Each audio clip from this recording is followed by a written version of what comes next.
Hi friends, ഏതൊരു PSC പരീക്ഷയിലെയും പ്രധാന ചോദ്യമേഖലയാണ് ജ്ഞാനപീഠം നേടിയ മലയാളികളും അനുബന്ധ വസ്തുതകളും. ഇന്നത്തെ ഈ ക്ലാസ്സിൽ നമ്മൾ ജ്ഞാനപീഠ അവാർഡിനെ കുറിച്ചാണ് ഡിസ്കസ് ചെയ്യാൻ പോകുന്നത്.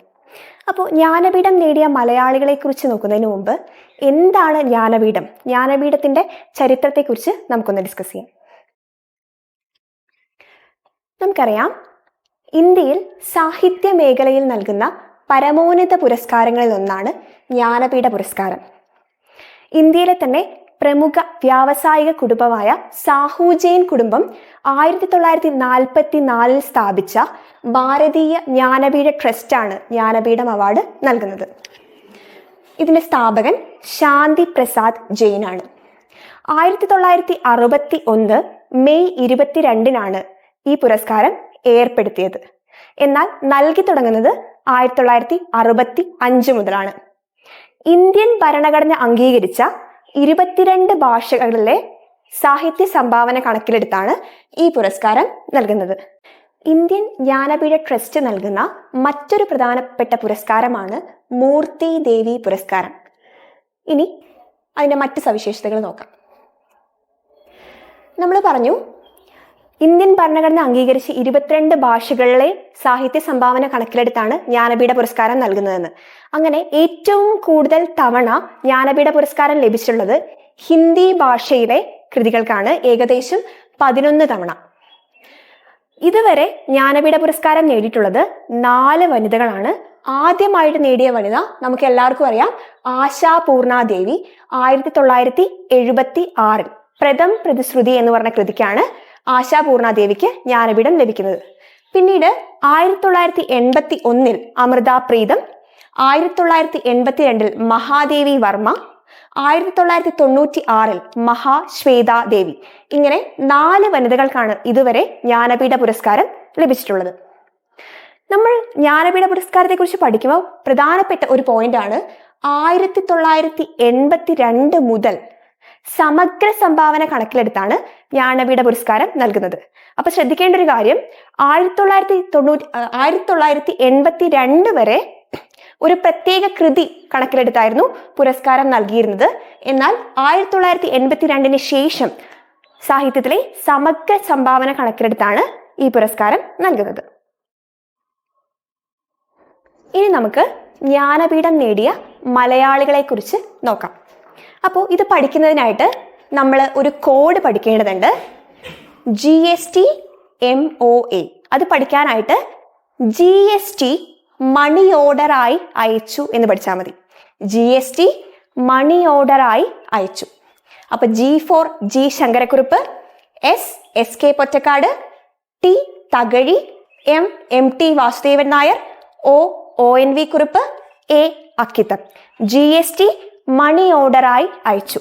ഇനി ഇതിൽ ഓരോരുത്തരുടെയും പ്രത്യേകതകൾ എന്തൊക്കെയാണെന്ന് നമുക്ക് വിശദമായിട്ട് നോക്കാം. അപ്പോൾ ആദ്യമായിട്ട് ജ്ഞാനപീഠ പുരസ്കാരം നേടുന്ന മലയാളി G ശങ്കരക്കുറുപ്പാണ്. അപ്പോൾ ആദ്യമായിട്ട് ജ്ഞാനപീഠ പുരസ്കാരം നേടുന്ന മലയാളി മാത്രമല്ല, ആദ്യമായിട്ട് ജ്ഞാനപീഠ പുരസ്കാരം നേടുന്ന വ്യക്തി കൂടി G ശങ്കരക്കുറുപ്പാണ്. നമ്മൾ പറഞ്ഞിരുന്നു ജ്ഞാനപീഠം നൽകി തുടങ്ങുന്നത് 1965 മുതലാണെന്ന്. G ശങ്കരക്കുറുപ്പിന് ജ്ഞാനപീഠം ലഭിക്കുന്നതും 1965. അപ്പോൾ ജ്ഞാനപീഠം നേടിയ ആദ്യ വ്യക്തി എന്ന് ചോദിച്ചാലും ജ്ഞാനപീഠം ലഭിച്ച ആദ്യ മലയാളി എന്ന് ചോദിച്ചാലും G ശങ്കരക്കുറുപ്പാണ് ഉത്തരം. മിസ്റ്റിക് കവി, ദാർശനിക കവി എന്നൊക്കെയാണ് G ശങ്കരക്കുറുപ്പ് അറിയപ്പെടുന്നത്. മിസ്റ്റിക് കവി, ദാർശനിക കവി. അതുപോലെ ഓടക്കുഴൽ എന്ന കവിതാ സമാഹാരത്തിനാണ് G ശങ്കരക്കുറുപ്പിന് ജ്ഞാനപീഠ പുരസ്കാരം ലഭിച്ചത്. ഈ ഓടക്കുഴൽ എന്ന കൃതി G ശങ്കരക്കുറുപ്പ് സമർപ്പിച്ചത് ഗുരുവായൂരപ്പനാണ്. അതിന്റെ ഓർമ്മയ്ക്കാണ് ഗുരുവായൂരപ്പൻ ട്രസ്റ്റ് ഓടക്കുഴൽ പുരസ്കാരം നൽകി തുടങ്ങുന്നത്. ആദ്യമായിട്ട് ഓടക്കുഴൽ പുരസ്കാരം നേടിയ വ്യക്തി വെണ്ണിക്കുളം ഗോപാലക്കുറുപ്പാണ് എന്നുകൂടി ഓർത്തു വയ്ക്കാം. ഇദ്ദേഹത്തിന്റെ G ശങ്കരക്കുറുപ്പിന്റെ ആത്മകഥയാണ് ഓർമ്മയുടെ ഓളങ്ങൾ. G ശങ്കരക്കുറുപ്പിന്റെ ആത്മകഥയാണ് ഓർമ്മയുടെ ഓളങ്ങൾ. അതുപോലെ അദ്ദേഹത്തിന്റെ പ്രധാനപ്പെട്ട കവിതകളാണ് സൂര്യകാന്തി, വിശ്വദർശനം, നിമിഷം, ജീവന സംഗീതം എന്നിവ. ഏതൊക്കെയാണ്? സൂര്യകാന്തി, വിശ്വദർശനം, നിമിഷം, ജീവന സംഗീതം. ഇനി അദ്ദേഹത്തിന്റെ 3 തർജ്ജിമകൾ നമുക്ക് പ്രധാനമായിട്ട് പഠിക്കാനുണ്ട്. PSC പലതവണ ചോദിച്ചിട്ടുള്ളതാണ്. രവീന്ദ്രനാഥ ടാഗോർ എഴുതിയ ഗീതാഞ്ജലി എന്ന് പറയുന്ന കൃതി ഗീതാഞ്ജലി എന്ന പേരിൽ തന്നെ ജി ശങ്കരക്കുറുപ്പ് തർജ്ജമ ചെയ്തിട്ടുണ്ട്. അതുപോലെ കാളിദാസന്റെ മേഘസന്ദേശം മേഘഛായ എന്ന പേരിൽ ജി ശങ്കരക്കുറുപ്പ് തർജ്ജമ ചെയ്തിട്ടുണ്ട്. കൂടാതെ ഒന്നാണ് ഒമർ ഖയാമിന്റെ റുബായിയത്ത് എന്ന കൃതി വിലാസലഹരി എന്ന പേരിലും തർജ്ജമ ചെയ്തിട്ടുണ്ട്. അപ്പൊ ഈ 3 തർജ്ജമകൾ വളരെ ഇമ്പോർട്ടന്റ് ആണ്, ശ്രദ്ധിക്കാം. നമുക്കിനി അടുത്ത വ്യക്തിയിലേക്ക് പോവാം. രണ്ടാമതായി ജ്ഞാനപീഠം നേടിയ മലയാളിയാണ് SK പൊറ്റക്കാട്. നമുക്കറിയാം സാഹിത്യ സഞ്ചാര കൃതികളിലൂടെ ഏറെ പ്രസിദ്ധരായിട്ടുള്ള വ്യക്തിയാണ് SK പൊറ്റക്കാട്. അദ്ദേഹത്തിന് ജ്ഞാനപീഠം ലഭിക്കുന്നത് 1980-ലാണ്. അപ്പോൾ രണ്ടാമത് ജ്ഞാനപീഠം നേടിയ മലയാളി SK പൊറ്റക്കാട്. നമ്മുടെ കോഡ് അനുസരിച്ച് GST, അതിൽ S ഫോർ SK പൊറ്റക്കാട്. അദ്ദേഹത്തിന്റെ ഒരു ദേശത്തിന്റെ കഥ എന്ന കൃതിക്കാണ് ജ്ഞാനപീഠം ലഭിക്കുന്നത്. അതിരാണിപ്പാടത്തിന്റെ കഥ പറയുന്ന മനോഹരമായിട്ടുള്ള ഒരു നോവലാണ് ഒരു ദേശത്തിന്റെ കഥ. അതിൽ പ്രധാന കഥാപാത്രമായിട്ട് വരുന്നത് ശ്രീധരനാണ്. അദ്ദേഹത്തിന്റെ പ്രധാനപ്പെട്ട സഞ്ചാര സാഹിത്യ കൃതികളാണ് നൈൽ ഡയറി, ബാലി ദ്വീപ്, കാപ്പിരികളുടെ നാട്ടിൽ എന്നിവ. അദ്ദേഹം കവിതകളും എഴുതിയിട്ടുണ്ട്. അതിൽ ചിലതാണ് പ്രേമശില്പി, പ്രഭാതകാന്തി മുതലായവ. അദ്ദേഹത്തിന്റെ പ്രധാനപ്പെട്ട നോവലുകളാണ് വിഷകന്യക, മൂടുപടം, ഒരു തെരുവിന്റെ കഥ. ഒരു തെരുവിന്റെ കഥയും ഒരു ദേശത്തിന്റെ കഥയും നമ്മൾ മാറിപ്പോകരുത്.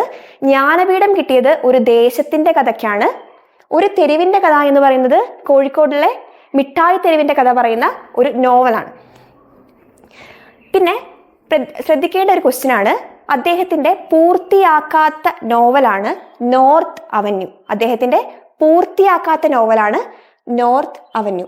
അരുണൻ എന്ന തൂലികാനാമത്തിലാണ് SK പൊറ്റക്കാട് അറിയപ്പെടുന്നത്. അദ്ദേഹത്തിന്റെ ആത്മകഥയാണ് എൻ്റെ വഴിയമ്പലങ്ങൾ. അതും ഓർത്തു വയ്ക്കാം. ഇനി നമുക്ക് അടുത്ത വ്യക്തിയിലേക്ക് പോവാം. മൂന്നാമതായി ജ്ഞാനപീഠം ലഭിച്ച മലയാളിയാണ് തകഴി ശിവശങ്കരപ്പിള്ള. 1984-ലാണ് തകഴിക്ക് ജ്ഞാനപീഠം ലഭിക്കുന്നത്.